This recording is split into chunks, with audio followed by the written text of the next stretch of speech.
welcomed in there.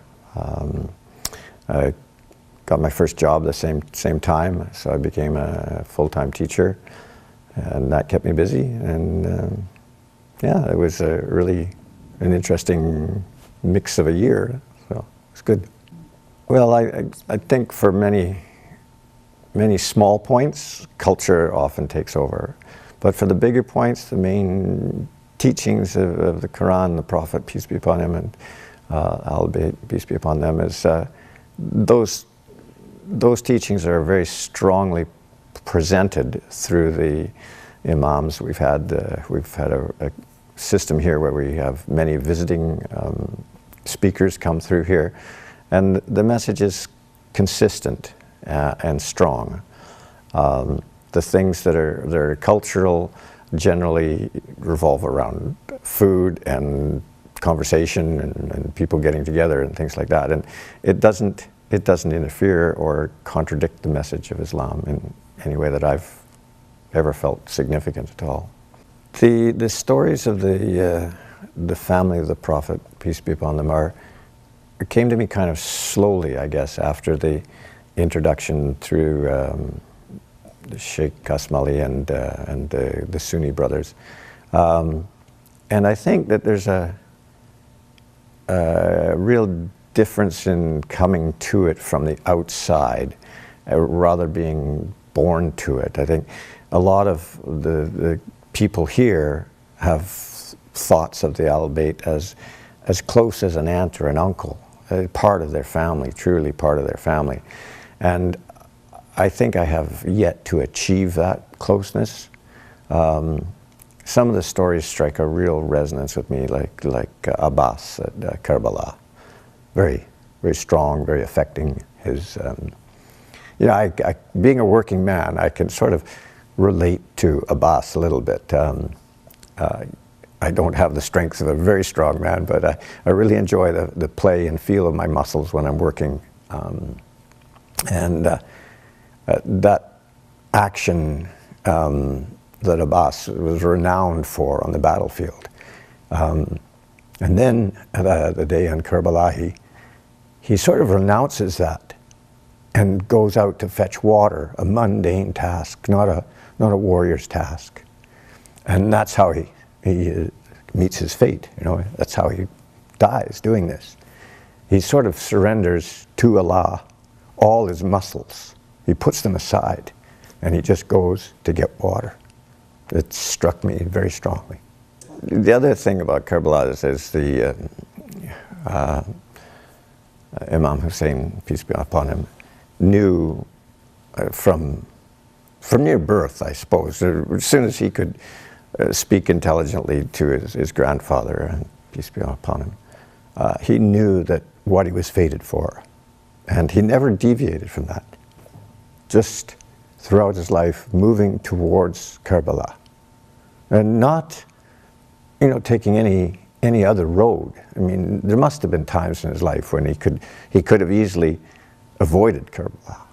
But he never did that. He took, and just that thought throughout your life that you are going to be shahad at Karbala and continuing along, doing the things he did and providing the teachings and the structure for the community that he did, a tremendous faith and a tremendous strength.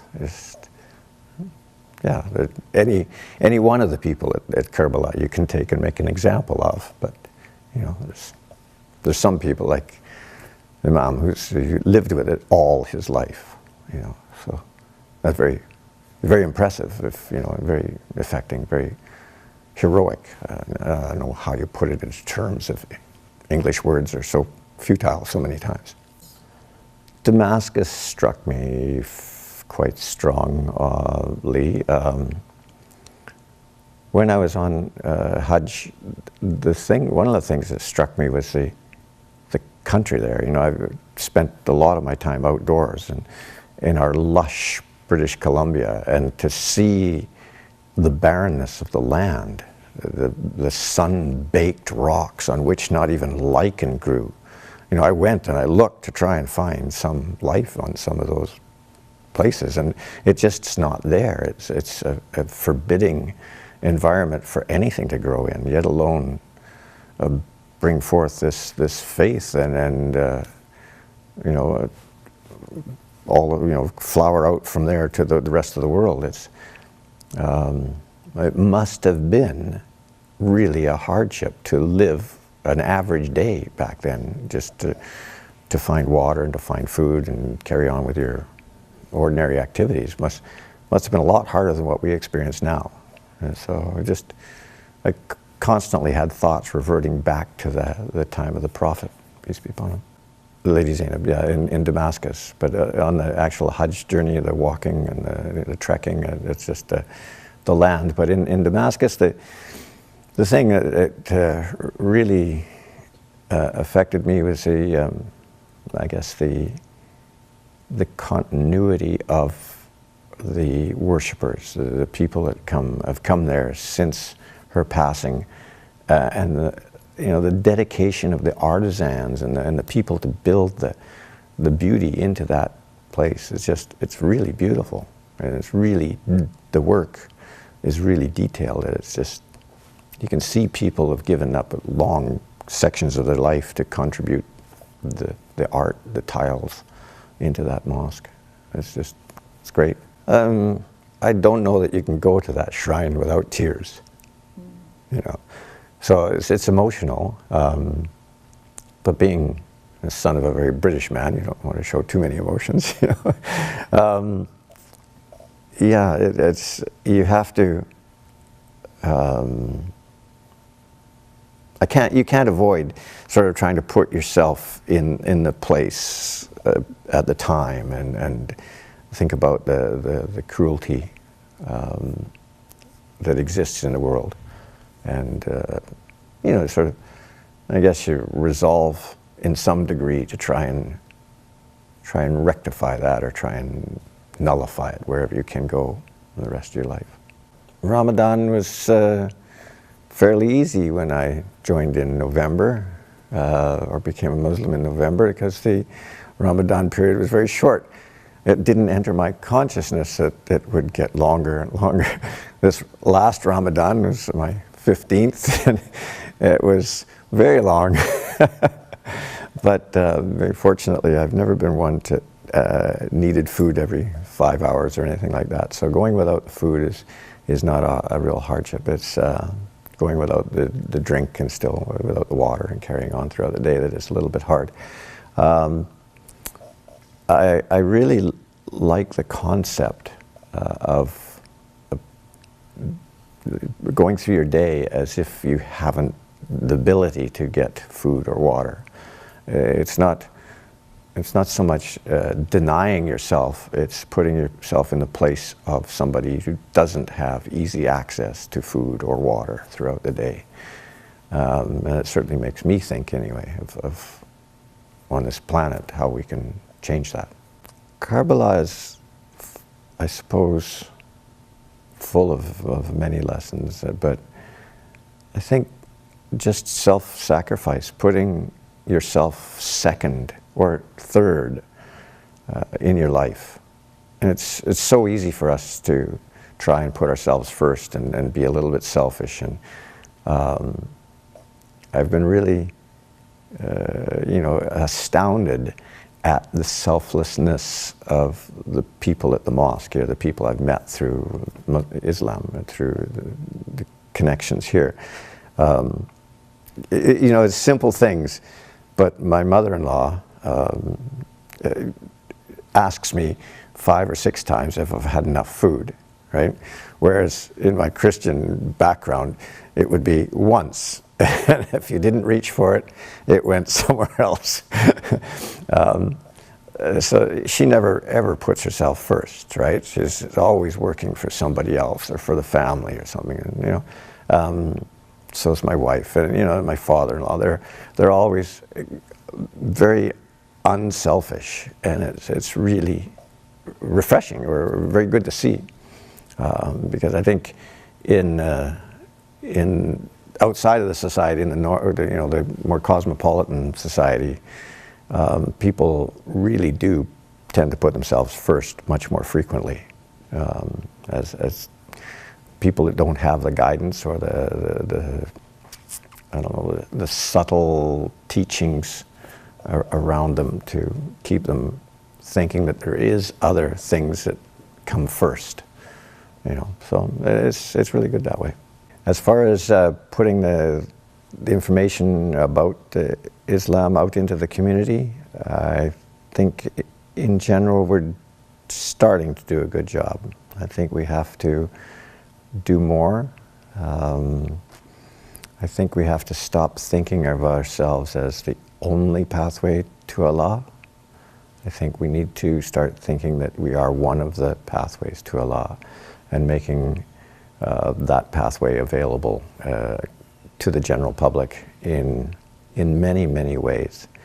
For instance, in the educational system, we're not supposed to teach about religion in the classroom. We're not supposed to speak about our faith in the classroom.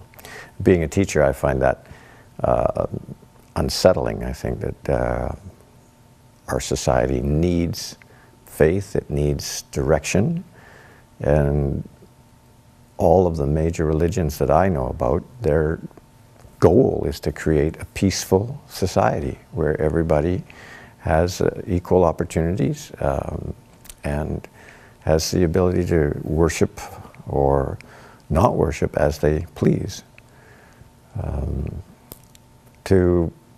I've been asked many times about what we should do to get our message out there, and I can't think of any particular things. One of the things that youth group has been doing here is the Journey into Islam, which is a night where we can invite community members in for a nice dinner and a display of different Islamic artifacts and teachings and things like that.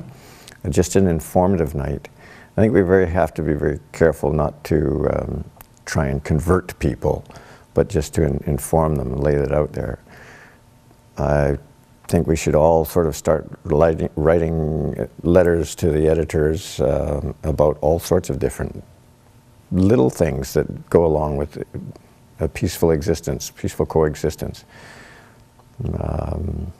There is much curiosity out there.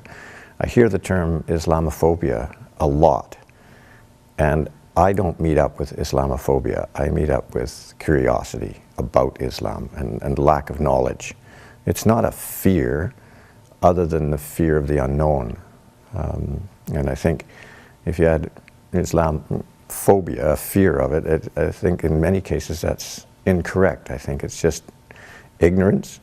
There's an awful lot of things to learn out in the world these days, and there's not any more time than there used to be to learn it in. So people's educations work around what they're interested in. I think if we can interest people in finding out about Islam, that'd be one of the keys.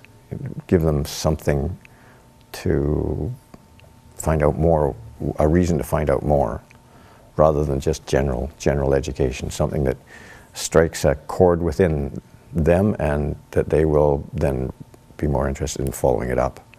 So the more we put out there, the more often we're seen as Muslims in the community, doing good deeds, working as honest people, working for a good amount of labor for a decent dollar, and there's a lot of people out there that don't seem to do that anymore. Don't seem to be honest. Don't seem to give value for their dollar of effort, sort of thing. So I think we should be seen as doing that all the time. And, back to the Prophet, peace be upon him, that's one of the reasons he was so well considered, respected in his community. It was just because of his honest dealings in the community prior to his revelations. If anybody is interested in Islam, I think one of the best things for them to do is come and meet the people. Come to the mosque. The mosques are open, very, very few closed mosques.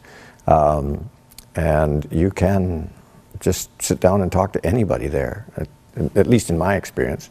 Everybody's willing to give you a smile and a handshake, and generally food and tea as well. So come down, sit on the sidelines. Most of the mosques